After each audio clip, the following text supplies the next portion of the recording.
تھے رکھتے تھے پیارے، لیکن حضرت جبریل بارگاہ رسالت میں حاضر ہوتے ہیں، عرض کرتے ہیں یا رسول اللہ آپ اپنے کپڑوں کو تو پاک ہی رکھتے ہیں، آپ رب کی بڑائی تو بیان ہی کرتے ہیں، آپ بتوں سے دور ہی تو رہتے ہیں، لیکن یا رسول اللہ دین اسلام کے ذریعہ لوگوں کو طریقہ دے دیجئے کہ بتوں سے دور رہنے کا طریقہ کیا ہے، دین اسلام کے ذریعہ لوگوں کو تعلیم دے دیجئے رب کی بڑائی بیان کرنے کا سلیقہ کیا ہے، آپ دین اسلام کے ذریعہ لوگوں کو بتا دیجئے کپڑا پاک کرنے کا طریقہ کیا ہے۔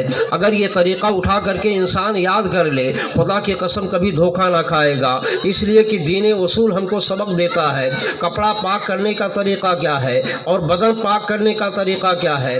آج کتنے لوگ ایسے ہیں کہ جن کو یہ بھی نہیں معلوم کہ استنجا کسے کہتے ہیں۔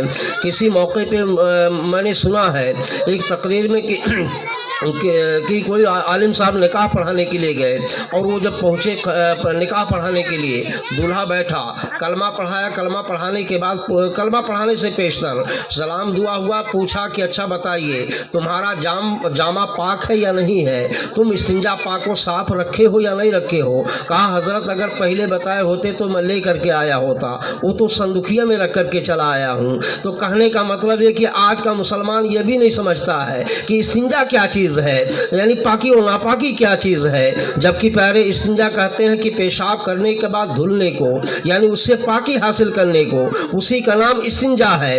تو جب تک مسلمان اس چیز کو نہیں سمجھے گا وہ چیز سے دور رہے گا، اس لیے پاکی و ناپاکی کے بارے میں تو جاننا ہی چاہیے۔ اگر آپ کا کپڑا ناپاک ہے، آپ کا جسم ناپاک ہے اور جس جگہ پہ آپ نماز پڑھنے جا رہے وہ جگہ ناپاک ہے تو آپ نماز پڑھیں گے، نماز آپ کی نہیں ہوگی۔ آپ کے لیے ضروری ہے کہ 7 چیزیں شرط ہے، اول بدن کا پاک ہونا، دوسرے کپڑے کا پاک ہونا، تیسرے نماز کی جگہ کا پاک ہونا، چوتھے سترے عورت کا چھپانا، پانچویں نماز کا وقت ہونا، چھٹے قبلہ کی طرف منہ کرنا، ساتویں نماز کی نیت کرنا۔ ہر مومن کو ان چیزوں کا جانکاری دینا ضروری ہے۔ جب تک یہ نہ جانے گا کہ اس کا کپڑا جو ہے پاکی، یعنی نماز پڑھنے سے پہلے 7 چیزوں کا ہونا ضروری ہے، یعنی یہ دیکھا جائے کہ بدن پاک ہے یا ناپاک ہے۔ اگر بدن ناپاک ہوگی نماز نہیں ہوگی، اگر بدن پاک ہوگی تبھی آپ کی نماز ہوگی۔ دوسرے نمبر پہ کپڑا پاک ہوگا، تیسرے نمبر پہ نماز کی جگہ پاک ہوگی، چوتھے نمبر پہ ستر عورت۔ یہ ستر عورت کیا چیز ہے؟ مرد کے لیے کتنا بدن چھپانا ضروری ہے اور عورت کے لیے کتنا بدن چھپانا ضروری ہے، ان چیزوں کا جاننا ضروری ہے۔ آج میری ماں بہنیں آج وہ نماز پڑھتی ہیں لیکن بہکٹی اگر پہن کر کے نماز پڑھتی ہیں تو ان کی نمازیں نہیں ہوں گی۔ عورتوں کے لیے ستر عورت یہ ہے کہ خالی پورا چہرہ چھوڑ کر کے، چہرہ اور ہتھیلی اور پنجہ چھوڑ کر کے پیر کا، اور اس کے سارے بدن ستر عورت ہیں۔ اگر آدھا ہاتھ کی چوتھائی حصہ اگر کھلا ہوا تو نماز پڑھیں گی، نماز نہیں ہوگی۔ یا باریک دوپٹہ اوڑھ کر کے نماز پڑھیں گی جس سے بال کی سرخ سیاہی دکھائی دیتی ہو، اس سے بھی ان کی نماز نہیں ہوتی ہے۔ انہیں دبیس دوپٹہ ہونا چاہیے جس سے بال کی سیاہی تک نہ دکھائی دیتی ہو، خالی چہرہ دکھائی دیتا ہو۔ آج تو بہکٹیاں مطلب پہننا ایک دم عام بن چکا ہے، فیشن والا کپڑا پہن چلتا ہے۔ ان کپڑوں سے بچ کر کے آپ جو ہے اسلامی اصول کے مطابق کپڑا پہنیے۔ اس کے بعد اگر کپڑا نہیں ہے تو آپ ایسا چادر اوڑھ کر کے، عورتوں کے لیے حکم ہے ایسا چادر اوڑھیں کہ بدن کا دوسرا حصہ دکھائی نہ دیتا ہو، تب وہ نماز پڑھیں گی، نماز ہوگی۔ لیکن آج کتنی ماں بہنیں ایسی ہیں جب وہ نماز پڑھنے کے لیے نکلتی ہیں تو سب سے پہلے مصلی پہ جو ایسی جگہ پہ نماز پڑھتی ہیں جو سڑک پہ آنے جانے والے کو ہر کسی کو دکھائی دیتا ہے، جبکہ عورتوں کو حکم ہے پردے میں ہو کر کے نماز کو پڑھیں۔ اللہ کے نبی صلی اللہ علیہ وسلم سے پوچھا گیا یا رسول اللہ عورتوں کے بارے میں کیا حکم ہے؟ اللہ کے نبی نے ارشاد فرمایا پردے میں وہ ہو کر کے نماز پڑھے۔ اب پردے کی کیا اہمیت ہے؟ کسی نے کہا کہ جو ہے دالان میں پڑھ سکتی ہے، کہا نہیں، کہا کمرے میں، کہا نہیں، اور کمرے میں جا کر کے یعنی آنگن میں بھی نہیں پڑھ سکتی ہے، دالان میں بھی نہ پڑھے بلکہ کمرے میں جا کر کے چھپ کر کے نماز پڑھے تو اور بہتر ہوگا۔ یہ عورتوں کے لیے حکم ہے۔ مردوں کے لیے حکم ہے کہ مساجد کی جانب جائیں، مسجدوں میں جا کر کے رب کی اطاعت کریں، رب کی فرما برداری کریں، رب غفار کی بارگاہ میں سجدے شکر ادا کریں۔ لیکن پیارے ان سب چیزوں کے بارے میں آپ کو جب جانکاری ہوگی تب تو نا۔ آج کے کتنے لوگ ایسے ہیں کہ جو شرائط نماز جو میں نے بتایا، اگر پوچھا جائے نماز کے لیے کتنی چیزیں شرط ہیں تو جتنے نمازی ہیں ٹاٹا فس ہو جائیں گے، ان سے بہت کم ایسے لوگ ہوں گے جو شرائط نماز یاد ہو۔ اب شرائط نماز کے के बाद फ़राइज़ नमाज है, नमाज के लिए कितनी चीज़ें फ़र्ज़ है, उन चीज़ों का जानकारी लेना ज़रूरी है। अगर आपको फ़राइज़ नमाज नहीं मालूम है, नमाज पढ़ते हो तो एक आदत के मुताबिक झुकना उठना बैठना खाली होगा, लेकिन जब आप समझोगे कि मैं नमाज के लिए खड़ा हुआ हूँ, अब नमाज के लिए क्या क्या चीज़ें फ़र्ज़ हैं, तो उन चीज़ों को जान करके जब करेंगे तो उसकी कैफियत अलग होगी और रब से आपका लव जब लगाएंगे तो अलग होगा। जैसे मिसाल के तौर पे एक आलिम जब नमाज पढ़ता है तो आपके पढ़ने से और आलिम के पढ़ने में फ़र्क होता है। आलिम पढ़ता तो हर चीज़ को समझ करके पढ़ता है, अल्लाह अकबर कहा तो उसका तर्जमा भी जानता है, फिर अल्लाह अकबर कहने के बाद सना पढ़ता है, सना का तर्जमा भी वो जानता है, फिर उसके बाद जब रुकू अल्लाह अकबर करके अलहम्दु शरीफ पढ़ता है,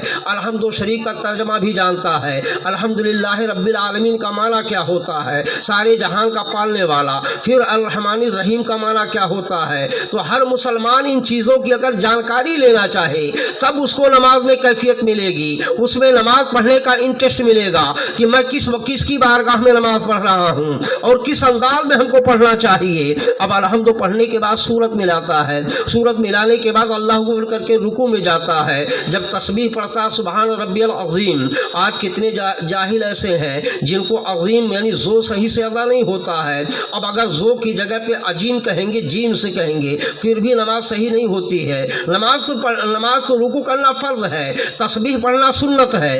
अब अगर वो नमाज पढ़ता नमाज तो हो जाएगी, लेकिन सवाब ना मिलेगा जो अज़ीम कहने में मिलता है। तो आप अगर ज़ो सही से नहीं अदा होता है तो आपको हुक्म है कि सुभान रब्बियल करीम कहिए, यानी अल्लाह के जो तलफ़ुज़ अदा होने वाले हैं उन तलफ़ुज़ के साथ आप नमाज पढ़िए। आप जब इन चीज़ों को जान करके आप नमाज पढ़ोगे तो खुदा की कसम उन चीज़ों की इंटरेस्ट अलग होंगे, उन चीज़ों की कैफियत अलग होंगे, उन चीज़ों से आपकी मोहब्बत और लव आग होगी। लेकिन इन चीज़ों के बारे में जब जानकारी लेना चाहेंगे तब मिलेगी। अब कहाँ से आपको जानकारी मिलेगी? हाफिज़ अशफाक साहब के सामने आप बैठ जाएँ, हाफिज़ जी एक बात बताइए कि जब मैं नमाज के लिए खड़ा होता हूँ, नमाज के लिए फ़राइज़ कितने हैं, नमाज के लिए वाजिबात कितने हैं, नमाज के लिए शराइत कितने हैं। रोज़ाना आप जब ट्रेनिंग लेंगे तो किसी न किसी दिन आपको ज़बान जद हो जाएगी। अब नमाज के लिए फ़राइज़ नमाज 6 हैं, उन चीज़ों को भी जानकारी लेना ज़रूरी है कि पहले नंबर पे खड़ा होना नमाज के लिए ज़रूरी है।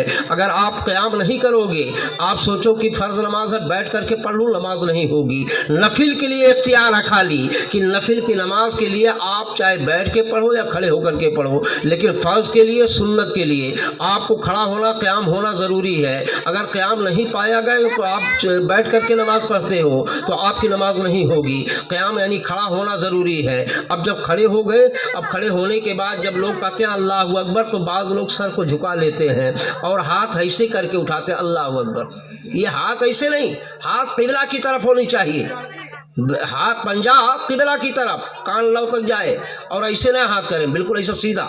यानी सारे जहान का रब अल्लाह है, सबसे बड़ा रब अल्लाह है, तो ये इशारा होता है अल्लाहु अकबर जब कहे तो ऐसे हाथ सीधा क़िबला की तरफ। अब कानों की लव तक ले गए, अल्लाहु अकबर का पहला नंबर तकबीर तहरीमा, ये फ़र्ज़ है। अब उसके बाद दूसरे नंबर पे मतलब पहला नंबर क़याम, दूसरे नंबर पे क़िरात का करना फ़र्ज़ है।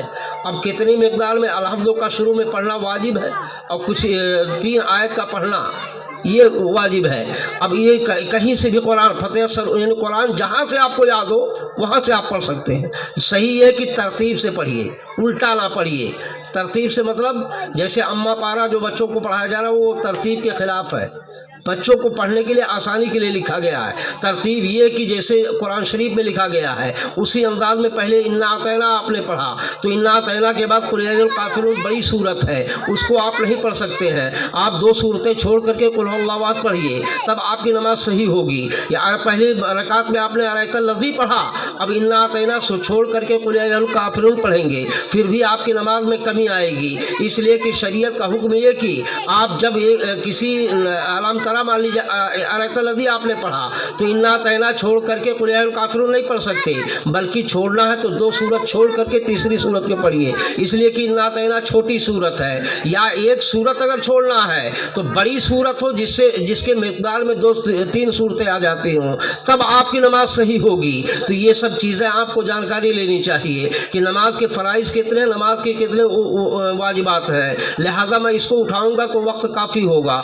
आइए असले मौज़ू पर मैं आपको बताता चलूँ कि अल्लाह की बारगाह रूबरू में हाज़िरी होने के लिए आपको ज़रूरी है कि अल्लाह की बारगाह में तैयारी करके जाना होगा। सबसे बड़ी चीज़ ये है कि आदमी दुनिया में आया है, तो दुनिया में आया है तो दुनिया में आने के बाद किस मकसद से अल्लाह ने भेजा है। अल्लाह ने फरमाया मा खलक़्तुल जिन्ना वल इंसा इल्ला लियअबुदून, हमने इंसानों जिन्नात को सिर्फ अपनी इबादत के लिए पैदा किया है। लेकिन आज किसी का नाम अब्दुल रहमान होता है, किसी का नाम अली हसन होता है, किसी का नाम सलमान होता है, उससे पूछा जाए आप नमाज पढ़ते हैं कि नहीं पढ़ते हैं, मौला साहब बस यही एक कमी है वरना मैं सब कुछ करता, खाली नमाज नहीं पढ़ता वरना सब कुछ करता। तो अच्छा बताइए, मुसलमान